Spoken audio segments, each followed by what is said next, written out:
Haley Paige Busby tinha 17 anos e uma vida inteira pela frente, mas no dia 6 de janeiro de 2026, esse futuro brilhante que ela tinha, essa vida toda planejada pela frente que ela tinha, foi brutalmente interrompida.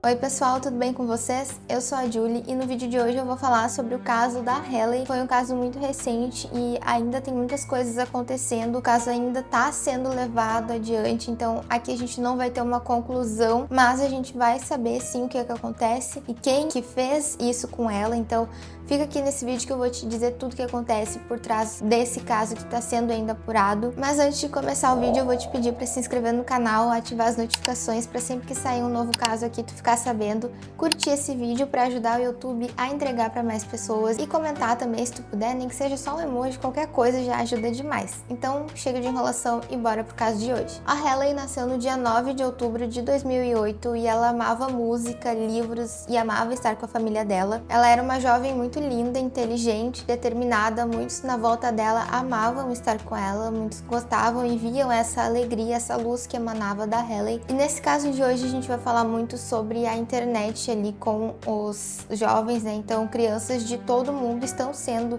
vítimas desses predadores online. E a Haley, ela estudava na Hamilton Southeastern High School e trabalhava como garçonete no restaurante do The Kitchen on Main. E a história dela se passa em Fisher, na Indiana, onde ela morava com o pai dela, o Bo, e também a madrasta Ronya. E ela também tinha uma irmãzinha chamada Sabria. Então ela morava com o pai e a madrasta e tinha essa irmãzinha também. E a gente não tem uma visão super clara da estrutura familiar deles, mas no obituário ali da Haley, a mãe dela tá listada como Lindsay Simons, então é listada a mãe dela, mas eu não sei como que era a convivência dela com essa mãe. E ela também tem um irmão chamado Elijah. E nesse obituário também fica muito claro o quanto a Haley significava para as pessoas na volta dela. É muito óbvio e muito claro o quanto ela era especial para essas pessoas ao redor dela, né? Então todos que tinham contato com ela sempre viam ela como uma pessoa muito alegre, muito feliz e de muita luz. As pessoas descrevem ela como uma pessoa que realmente conseguia chegar no ambiente e mudar totalmente o clima com a alegria dela, por ela ser ela mesma, sabe? E também descreviam o sorriso dela como um sorriso contagiante. Diziam também que a Haley podia ser tímida no início, mas quando ela se soltava e conhecia bem as pessoas, ela era risonha, era perspicaz e também sempre se esforçava para fazer com que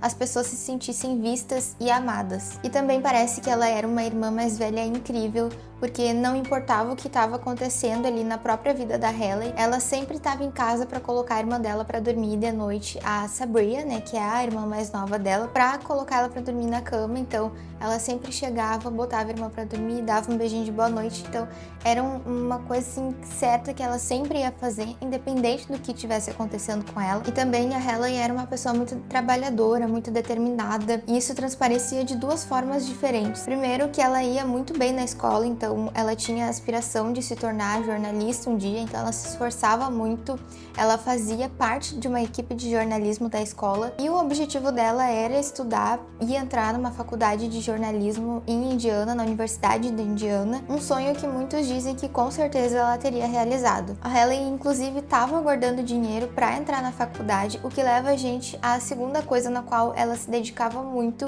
que era o seu trabalho. Então ela trabalhava de 3 a 4 dias por semana lá como garçonete naquele restaurante que eu falei pra vocês, e ela era muito conhecida por arrancar muitos sorrisos por todos que ela atendia e por sua confiabilidade também e ética no trabalho. Então ela era uma pessoa muito responsável, apesar de muito nova. A Haley tinha grandes sonhos para si mesma, então ela parecia ter toda a intenção de realizar todos esses sonhos, e a família dela acreditava, todos na sua vida, né, acreditavam que com certeza ela iria conseguir realizar. Mas tudo isso mudou em janeiro de 2026, muito recentemente, depois que ela foi atraída para fora do seu quarto e assassinada por um predador que passou um ano inteiro aliciando ela, e tudo isso começou em 5 de janeiro de 2026. Era uma segunda-feira normal e era início de segundo semestre do penúltimo ano do ensino médio da Haley, então a família disse que tudo naquele dia foi normal, inclusive até a última vez que eles viram a Haley, então foi às 10 horas da noite, e até ali foi tudo normal, como sempre acontece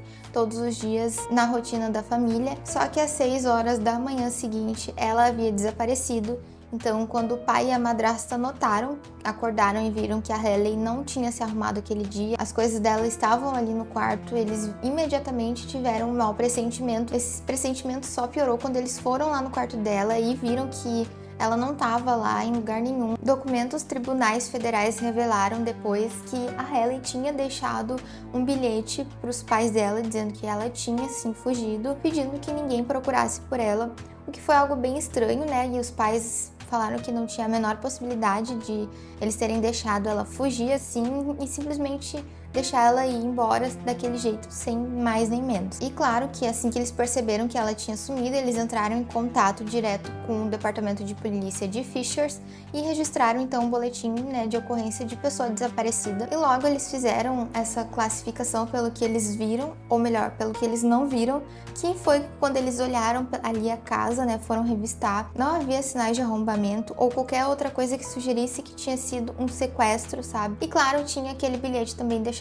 por ela, o que dava mais sinais ainda de que parecia que ela tinha saído por vontade própria, e ela havia arrumado algumas de suas coisas também, e realmente ela saiu por vontade própria. Depois que os pais dela verificaram nas câmeras de segurança, eles viram que a Haley saiu por vontade própria pouco depois ali das 3 horas da madrugada, e ela entrou em um SUV de cor escura, e a polícia não conseguiu identificar o motorista do carro, mas analisando as imagens ali de segurança adicionais do bairro, felizmente eles conseguiram achar a placa do carro. E o carro era um Acura 2014. E esse carro pertencia a uma mulher que não foi nomeada publicamente por questões ali de segurança. Porém, essa mulher disse que sequer estava em Indiana no dia 6 de janeiro, então ela estava na Flórida, mas ela mencionou que havia alguém que poderia estar dirigindo o carro sim, e esse alguém era Tyler Thomas, de 39 anos. O Tyler não era conhecido da família Busby e também não era conhecido da polícia, e pelo que a polícia de Fishers pôde apurar, ele não tinha passagem nenhuma, não tinha antecedentes criminais, mas eles não ignoraram que o desaparecimento dela era assim preocupante. E de acordo com a própria coletiva de imprensa deles,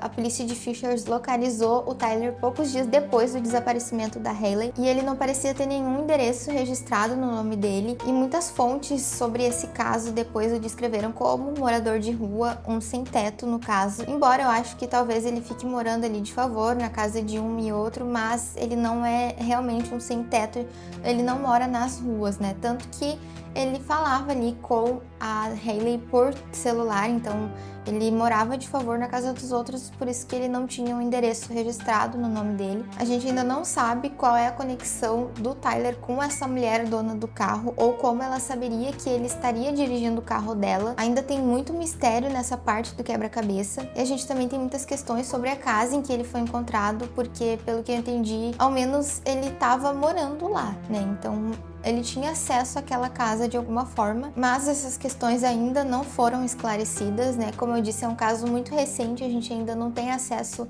a todas as informações, porque nem a polícia sabe ainda. Mas conseguiram rastrear ele então até aquela casa em que ele estava pelo celular dele, e a mulher dona do carro, né, do Acura, deu então para a polícia o número do celular dele, e fontes dizem que o rastrearam até a casa na Hunter Avenue em Columbus. Então no dia 16 de janeiro, a polícia de Fishers e também a polícia de Columbus entraram em contato com Tyler lá na casa dele, e quando falaram com ele foi surpreendentemente muito cooperativo. Primeiro ele disse para a polícia que o motivo de ele estar em Indiana é porque ele estava procurando por lugares diferentes, incluindo o aeroporto local e um pomar de maçãs. E o Tyler disse para a polícia então que conhecia a Haley e que sim, ele tinha buscado ela nas primeiras horas ali da manhã do dia 6 de janeiro, mas ele alegou que tinha deixado ela num cruzamento da US 25 com a State Road 320 em Eaton, Ohio. O Tyler explicou que conhecia a Haley há um ano já, há um ano inteiro, e ele disse que se conheceram então pelo Discord. E a gente já sabe, a gente já vê ali que o Discord é um lugar bem perigoso pelos fóruns de bate-papo que tem lá, a gente já conhece toda a fama que o Discord tem. Então ele conheceu ela por lá e eles continuaram conversando nessa plataforma e também através de alguns jogos online como Roblox, LOL. E eles eram estranhos, né, um pro outro, e foi através então dessa plataforma de jogos / bate-papo que eles se conectaram e continuaram se falando. E foi esse fato de eles já se conhecerem há um ano inteiro que fez com que a polícia não acreditasse nessa história dele de que estava tentando ajudar ela a fugir. E a polícia soube que aquilo era mentira no segundo em que ele disse, então eles não acreditaram. Mas naquele dia eles não tinham motivo pelo que prender ele. Naquele dia de 16 de janeiro eles não tinham provas, então infelizmente ele estava livre para ir embora, mas o que eles puderam fazer foi atualizar então a classificação do caso da Haley de fugitiva para menor desaparecida em perigo. Em 20 de janeiro, a polícia de Fishers divulgou uma declaração que eu vou ler aqui para vocês um pedaço e diz assim, entre aspas: Haley não agiu sozinha. Ela saiu de casa na noite de 5 de janeiro ou nas primeiras horas da manhã de 6 de janeiro. A Haley saiu de casa por vontade própria e com um plano, o que a categorizou como fugitiva. Não acreditamos que ela tenha agido sozinha ao partir. Com base nos fatos da investigação que não podemos compartilhar com o público neste momento, o seu caso agora está sendo atualizada para menor desaparecida em perigo. Então a polícia deu essa declaração para atualizar o caso para as pessoas também, né? Não só ali dentro do departamento. E imediatamente após o desaparecimento dela, o pai dela, o Bo, ele coordenou amplos esforços então para espalhar o nome e foto da Haley, aqueles cartazes de desaparecidos, em praticamente todo que é lugar que ele passava, e era o que ele podia fazer naquele momento. Então ele passava cada minuto acordado lutando por ela, e com o apoio de amigos e familiares e conhecidos, um exército foi levantado pelo caso da Haley para poder encontrar ela. Empresas locais até juntaram fundos para fazer outdoors com o nome dela, foto, enfim. Até pessoas adesivaram seus carros com informações da Haley, e voluntários estavam distribuindo também panfletos por toda a Indiana, e voluntários também estavam distribuindo panfletos por toda a Indiana, então até mesmo além das fronteiras do estado, fora os esforços que estavam fazendo nas redes sociais também, né? Além disso, o Bo também recolheu rapidamente toda a pegada digital da Haley, né? Pegou todos os pertences dela digitais que pudesse, entregou tudo que pôde para as autoridades e disse assim: aqui, tomem, investiguem isso. Esses esforços eles foram rápidos, né? Intencionais pelo pai da Haley, justamente para mostrar para a polícia que eles estavam realmente fazendo de tudo e que eles queriam que a polícia achasse ela logo, descobrissem o que aconteceu logo, né? Eles queriam ajudar a acelerar o processo e eles queriam ver ela de volta em casa logo. E em 21 de janeiro, um mandado de busca foi executado para casa lá onde o Tyler morava, e enquanto a busca ocorria ali, os policiais tiveram uma segunda conversa com o Tyler, e dessa vez a polícia ouviu coisas mais perturbadoras ainda. Quando o Tyler foi questionado sobre a comunicação que ele tinha com a Haley, ele admitiu que tinha um outro aplicativo que eles usavam para trocar as mensagens, e o nome desse aplicativo é Session, e esse aplicativo permite que as pessoas troquem mensagens sem um número, então a pessoa não precisa de um número de celular, não precisa também de e-mail ou qualquer outro tipo de identificação pessoal, e ele não coleta os endereços de IP, ele não coleta também geolocalização, ele não coleta nenhum metadado, então isso é extremamente perigoso, né, justamente por não ter nenhuma informação, tu tá totalmente anônimo ali, então qualquer um pode criar uma conta, e aparentemente nos termos e condições ali tu precisa dizer que tem 18 anos ou mais, né, tu tem que clicar ali e dizer sim, eu tenho mais de 18, mas não parece que eles fazem qualquer outro tipo de verificação de idade, então isso foi extremamente perturbador descobrir que eles conversavam por esse aplicativo que é simplesmente aberto ali, qualquer um pode usar e enfim. O aplicativo também usa criptografia de ponta a ponta e também as mensagens elas desaparecem, então a polícia e as empresas de tecnologia eles não conseguem ver o que está escrito e o que está acontecendo, né, nessas conversas. E de acordo com o Tyler, eles usavam o Session especificamente porque ele sabia que a polícia não ia conseguir ter acesso a essas mensagens, não ia conseguir saber sobre o que eles conversavam, então já era intencional. Mas o Tyler disse que eles estavam usando esse aplicativo justamente para ajudar ela a fugir, que ele estava só ajudando ela É óbvio que a polícia não acreditou nisso, então, como vocês podem imaginar, descobrir isso foi algo muito preocupante para as autoridades, e o que também foi preocupante foi a insistência do Tyler em não saber aonde a Haley estava, e ele negou ter machucado ela ou matado ela. Porém, quando perguntaram para ele se ele diria se tivesse feito algo com a Haley,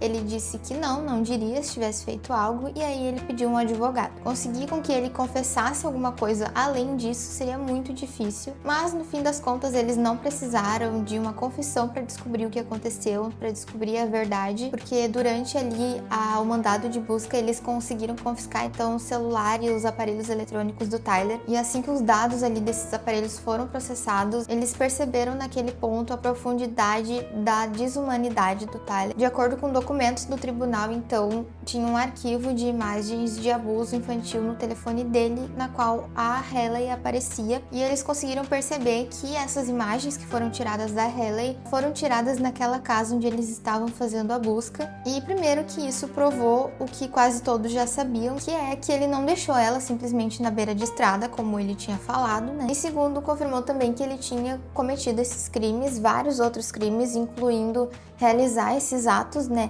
E possuir esse material também no telefone, então, além de ter as imagens ali, ele realizava esses atos. E ele também tinha tentado deletar as fotos e vídeos do celular, então tinha ali o histórico, né? Eles descobriram que a Haley não era a única garota que o Tyler tinha aliciado. E não para por aí, tá? Usando os dados de localização do celular, os investigadores, eles rastrearam os movimentos do Tyler, então confirmou que ele buscou a Haley lá na casa dela. Depois disso, os dados mostravam que ele levou ela naquela casa em Columbus, o que também foi confirmado pelas fotos tiradas lá, né? Mas igual a localização do celular mostrou também que ele havia feito esse movimento, levando ela para lá, e não ficaram lá por muito tempo, tá? Porque naquele mesmo dia, o Tyler acabou levando a Haley para um Airbnb lá numa área rural do condado de Hocking, em Ohio, e o telefone dele mostrou também que ficaram lá durante a noite, e depois, em 7 de janeiro, ele viajou para a Floresta Nacional de Wayne. E essa viagem ela começou às 9h25 da manhã e os registros mostram que ele ficou lá até às 2h15 da tarde. E depois disso, o Tyler voltou então para essa propriedade em Columbus, onde a polícia estava ali fazendo a busca. E claro que esse Airbnb foi de interesse da polícia, dos investigadores, mas quando confrontaram Tyler sobre isso, ele disse que ele negou que a Haley tivesse estado lá,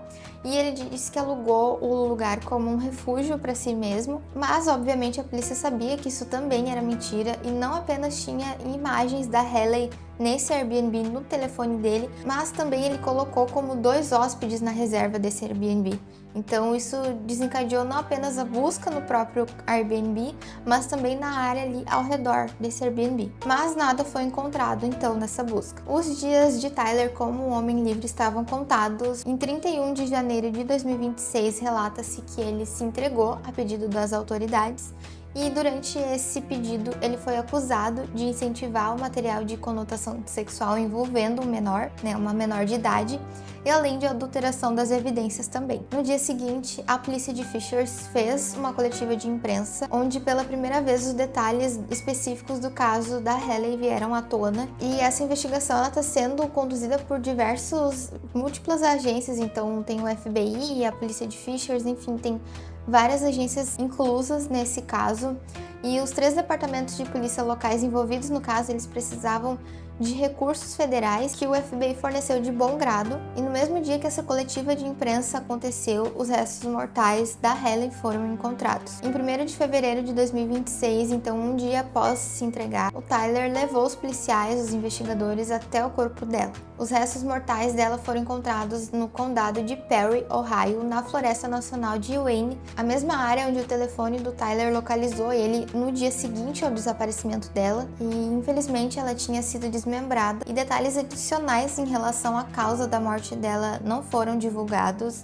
mas sabendo dessa parte, né, de ela ter sido desmembrada, eu só consigo imaginar o horror que ela viveu. E apesar de ele ter levado a polícia até ela, o Tyler ele não foi indiciado pelo assassinato dela, o que é muito frustrante. E é claro, isso pode mudar a qualquer momento e espera-se que mude, porque as acusações de assassinato elas vão vir, mas até o momento ainda isso não aconteceu. Pelo menos não até o momento em que eu tô gravando esse vídeo aqui pra vocês. Como eu disse, o caso é muito recente e a gente sabe que essas coisas levam tempo, mesmo a gente sabendo que já passaram-se alguns meses aí, levam tempo para acontecer, infelizmente, mas sim, é isso que a gente sabe até agora. E a fiança do Tyler, ela foi fixada então em 1,5 milhão de dólares e de acordo com o advogado dele, ele não tem a menor intenção de pagar essa fiança e também ele planeja se declarar inocente. E aqueles que estão investigando o caso, eles pediram paciência ao público, o que é muito difícil, né? Porque imagina a agonia das pessoas que, principalmente, que conheciam a Halle, né, de esperar tudo isso acontecer. Tem também o fato de que quando eles foram fazer essa busca, quando essa busca no Airbnb foi feita, eles encontraram potenciais vestígios de sangue pela residência. Não está claro a quantidade de sangue que foi encontrada, mas foi o suficiente para eles acreditarem que aquele local foi onde a Halle foi assassinada. E as acusações do Tyler mudaram em meados de fevereiro ali. Em 10 de fevereiro especificamente, o governo federal assumiu o caso e eles o indiciaram com uma acusação de exploração sexual de menor e uma acusação de comércio interestadual com intenção de se envolver em uma conduta sexual ilícita. E com isso, as suas duas acusações originais foram retiradas e, se condenado pelas acusações atuais, ele pode pegar até 30 anos de prisão por cada uma dessas acusações. E novas acusações foram anunciadas que revelaram novas informações, incluindo o fato de que 6 de janeiro não foi a primeira vez que o Tyler se encontrou com a Halle presencialmente. Os promotores alegaram que o Tyler foi até Indiana 2 vezes em 2025. Em 5 de janeiro de 2025, registros bancários ali mostram que ele esteve em um posto de gasolina em Indiana e depois foi a um restaurante onde a Halle trabalhava. E em 2 de julho de 2025 tem supostamente uma foto deles juntos no carro dele. E registros telefônicos também revelam que ele fez uma ligação naquele mesmo dia e a localização era condizente de eles estarem juntos. Esse caso ainda tá correndo, tem muita coisa ainda para acontecer, mas a família da Halle, ela não se calou, eles não aceitaram que isso aconteceu, sabe? Então, para proteger outras crianças, para proteger a causa e para tentar alertar outras famílias, a família Busby tá fazendo uma campanha pela aprovação da Lei Halle, que se baseia em 3 pilares fundamentais, que são o programa Alerta Rosa, o Pink Alert, né, que é um novo sistema para alertar jovens desaparecidos que não se qualificam para o Amber Alert, que é o sequestro confirmado, né, porque o dela não era confirmado, então eles não emitiram o Amber Alert, ou o Silver, né, que é problemas médicos ou cognitivos. No caso da Halle, ela não teve um alerta emitido porque ela foi coagida a sair voluntariamente, né, então o alerta rosa seria ativado sempre que houvesse os indícios de aliciamento digital, coerção ou contato com predadores. O segundo pilar seria educação moderna nas escolas, que seria a obrigatoriedade de incluir nos currículos escolares o ensino sobre os perigos do aliciamento digital, então ensinando as crianças a identificar ali os predadores antes de caírem em uma armadilha, então tentando alertar essas crianças. E o terceiro pilar seria medidas protetivas e responsabilização, que seria a exigência de penas mais severas para os criminosos e obrigatoriedade de que as empresas de tecnologia colaborassem rapidamente com a polícia no fornecimento de dados dos usuários durante a investigação, o que iria facilitar muito mais na hora de buscar nessas informações. Então a família da Halle está tentando essa lei, né, aplicar essa lei com esses 3 pilares fundamentais, e eles estão fazendo várias campanhas, eles estão em várias ações para proteger as crianças, né, para não acontecer isso com mais crianças, mudar um pouco como a gente vê a internet. E a família fundou também o Halle's Army for Children, uma instituição que promove segurança digital, apoia famílias de crianças desaparecidas e distribui bolsa de estudos Pink with a Purpose para jovens que demonstram bondade e liderança. E a comunidade inteira abraçou fortemente nessa causa e o movimento Vista Rosa por Halle. Então, infelizmente, a gente ainda não tem o fechamento desse caso, como eu disse, é muito recente, mas eu quis trazer aqui para vocês porque eu acho que é um bom alerta para as famílias, né? E esse caso aconteceu lá nos Estados Unidos, mas vale para todo o mundo, né? Porque A internet tá aí, né, pra gente de livre acesso. Eu espero muito que vocês tenham gostado do vídeo de hoje. Já se inscreve aqui no canal, eu vou postar vídeos sempre de vários casos. Toda semana vai ter vídeo novo. E é isso. Até o próximo vídeo e tchau!